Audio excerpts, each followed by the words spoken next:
6/3/2025 ರಾತ್ರಿ 10:30 ಸುಮಾರಿಗೆ ಗಂಗಾವತಿ ಗ್ರಾಮೀಣ ಪೊಲೀಸ್ ಠಾಣಾ ವ್ಯಾಪ್ತಿಯಲ್ಲಿ ಬರುವಂಥ ಸಣಾಪುರ ಕೆರೆ ಹತ್ತಿರ ತುಂಗಭದ್ರಾ ಕೆನಾಲ್ ಹತ್ತಿರ ನಮ್ಮ ಭಾರತದ ಮಹಿಳೆ ಈ ಹೋಮ್ ಸ್ಟೇ ಓನರು ಆಕಿ ತನ್ನ ಹೋಮ್ ಸ್ಟೇನಲ್ಲಿ ತಂಗಿದ್ದ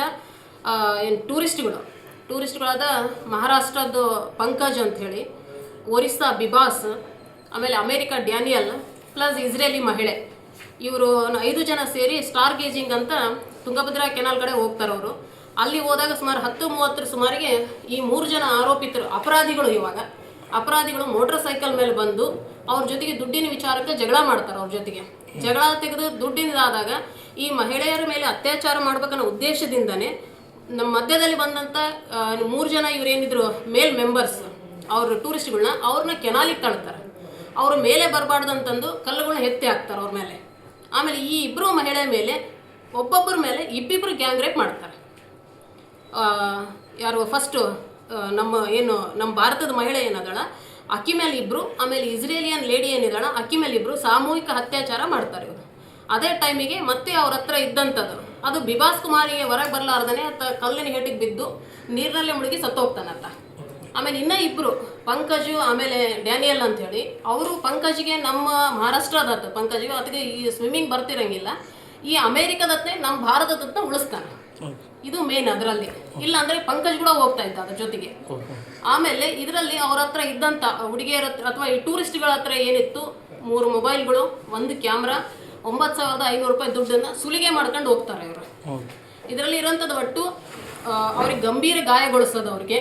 ಫಸ್ಟು ಬಿಬಾಸ್ ಕುಮಾರ್ನ ಹತ್ಯೆ, ಆಮೇಲೆ ಇಬ್ಬರು ಮಹಿಳೆಯರ ಮೇಲೆ ಏನು ಹೇಳ್ತೀವಿ ಸಾಮೂಹಿಕ ಅತ್ಯಾಚಾರ, ಇಬ್ಬರು ಮಹಿಳೆಯರ ಮೇಲೆ ಆಗಿರೋಂಥದ್ದು, ಆಮೇಲೆ ಸುಲಿಗೆ ಒಂದು ರಾಬರಿ, ಆಮೇಲೆ ಕೊಲೆ ಪ್ರಯತ್ನ ಮಹಾರಾಷ್ಟ್ರ ಪ್ಲಸ್ ಯಾರು ಅಮೇರಿಕಾದ ಡ್ಯಾನಿಯಲ್ ಎಂದು ಇವ್ರದೆಲ್ಲ ಕೊಲೆ ಪ್ರಯತ್ನ.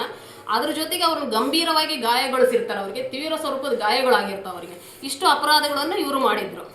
ಅದಕ್ಕೆ ಮಾನ್ಯ ನ್ಯಾಯಾಧೀಶರಾದಂಥ ಶ್ರೀ ಸದಾನಂದ ನಾಗಪ್ಪ ನಾಯಕ್ ಅವರು ಈ ದಿನ ಆರೋಪಿತರಿಗೆ 103 BNS ಹೊಸ ಆ್ಯಕ್ಟಿನ ಇದರಲ್ಲಿ ಮರಣದಂಡನೆ ಶಿಕ್ಷೆಯನ್ನು ವಿಧಿಸಿದ್ದಾರೆ. ಬಾಕಿ ಇದು ಗ್ಯಾಂಗ್ ರೇಪ್ ಅಫೆನ್ಸಿಗೆ ಜೀವನ ಪರ್ಯಂತ ಜೈಲ್ನಲ್ಲೇ ಇರಬೇಕು, ಟಿಲ್ ಇಸ್ ಲಾಸ್ಟ್ ಬ್ರೆತ್ ಅನ್ನಂಗೆ ಜೈಲ್ನಲ್ಲೇ ಇರಬೇಕಂತ ಅದು ಒಂಥರ ಜೀವಾವಧಿ ಶಿಕ್ಷೆ. ಆಮೇಲೆ ಹರ್ಟ್ ವಿತ್ ರಾಬರಿ ಅದಕ್ಕೆ ಕೂಡ ಜೀವಾವಧಿ ಶಿಕ್ಷೆ. ಆಮೇಲೆ ಈ ಅತ್ಯಾಚಾರದ ಕೂಡ ಜೀವಾವಧಿ ಶಿಕ್ಷೆ. ಒಂದು ಸುಲಿಗೆ ಪ್ರಕರಣಕ್ಕೆ ಸಂಬಂಧಪಟ್ಟಂತೆ ಮಾತ್ರ 7 years ಇಂಪ್ರಿಸನ್ ಅಂತ ಮಾತ್ರ ಮಾಡಿರೋದು ಇದರಲ್ಲಿ. ಬಾಕಿ ಎಲ್ಲ ಮೇಜರ್ ಜೀವಾವಧಿ ಶಿಕ್ಷೆ, ಇದಕ್ಕೆ 302 ಮರಣದಂಡನೆ ಶಿಕ್ಷೆ. ಮರಣದಂಡನೆ ಯಾವಾಗ ಸರ್ ಮೇಡಮ್? ಇಲ್ಲ, ಅವ್ರಿಗಿನ್ನೂ ಅಪೀಲ್ ಟೈಮ್ ಇರುತ್ತೆ. ಅದಕ್ಕೆ ಅವ್ರು ಅಪೀಲ್ ಹೋಗ್ಬೋದು. ಅವರು ಸರ್ಟನ್ ಟೈಮ್ ಅಂತ ಕೊಟ್ಟಿಲ್ಲ. ಇಲ್ಲ ಅವ್ರೇನು ಅಪೀಲ್ ಹೋಗ್ಲಿಕ್ಕಂದ್ರೆ ಬರುತ್ತೆ ಅದ್ರದ್ದು. ಅವ್ರು ಹೋಗ್ತಾರೆ. ಇವಾಗ ಅಪೀಲ್ ಅಂದ್ರೆ ಹೋಗ್ತಾರೆ. ಅದ್ರ ಮುಂದೆ ಭಾಳ ಪ್ರೊಸೀಜರ್ ಬೇರೆ ಇರುತ್ತೆ. ಅವರು ಆರೋಪಿಗಳಿಗೆ ಬಿಟ್ಟಂತ ವಿಚಾರ. ಇವಾಗ ಅದನ್ನ ಮೂವರಿಗೆ ಮರಣದಂಡನೆ ಎಷ್ಟು ವರ್ಷಗಳ ಕಾಲ ಜೀವಾವಧಿ? ಎಷ್ಟು ವರಂಚಿಲ್ಲ, ಒಂದು ಅಫೆನ್ಸಿಗೆ ಅದರಲ್ಲಿ ನಿಮ್ಗೆ ಲಾಸ್ಟ್ ಕೊನೆ ಉಸಿರಿವರೆಗೂ ಜೀವಾವಧಿ ಶಿಕ್ಷೆ ಅಂತಾನೆ ಒಂದಕ್ಕಾಗಿರೋದು ಅದರಲ್ಲಿ. ಒಂದರಲ್ಲಿ ಮರಣದಂಡನೆ ಜೊತೆಗೆ ಅದನ್ನು ಐತೆ ಅದರಲ್ಲಿ. ಈಗ ಡೆತ್ ಸೆಂಟೆನ್ಸ್ ಕೊಟ್ಟಲ್ಲ ಡೆಫಿನೇಷನ್, ಅದು ಯಾವಾಗ ಇಂಪ್ಲಿಮೆಂಟ್ ಆಗುತ್ತೆ ಅಂತ